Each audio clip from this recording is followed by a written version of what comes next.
I'm Ashy Boo-Boo. Here's what happened. NASA reports that its Artemis II mission coverage has received 4 2026 Telly Awards, recognizing the broadcast work surrounding what NASA describes as a historic return to deep space exploration. The Telly Awards honor excellence in video and television production, and 4 wins in a single year represents a notable haul for a government space agency that does not traditionally compete in the same category as broadcast networks. The Artemis program, which aims to return humans to the lunar vicinity, has drawn significant public attention, and the awards suggest that attention was well earned by the people behind the camera, as well as the mission itself. NASA's coverage brought the mission to audiences worldwide, which is, it turns out, something judges noticed. 4 awards for a space agency. I'm going to sit with that for a moment. The storytelling caught up to the story. Coverage of the story will continue, the way coverage of stories does. And now to Walter Cronkite for the latest. Politico is reporting that Ukraine's ambassador has been speaking publicly about the path to peace, addressing the roles of both President Trump and Russian President Putin in the ongoing conflict.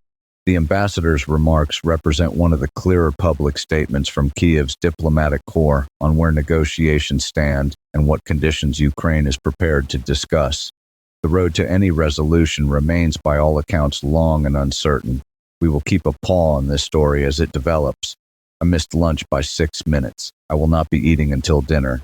This is a personal choice. And that's the scoop. Salem has the next story.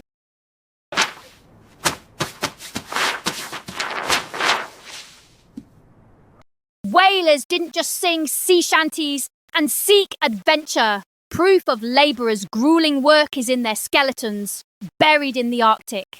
According to Smithsonian magazine, skeletal remains buried in the Arctic archipelago of Svalbard are offering grim evidence of just how brutal whaling was for the men who did it in the 17th and 18th centuries. The bones show the kind of wear that comes from relentless, dangerous labor, hauling, cutting, rendering, work that left a record in the skeleton long after the ships were gone. You seeing this? Researchers note that these burial sites are now under threat from climate change, as thawing permafrost risks damaging or destroying the physical record entirely. The men whose remains these are worked some of the harshest conditions in recorded history.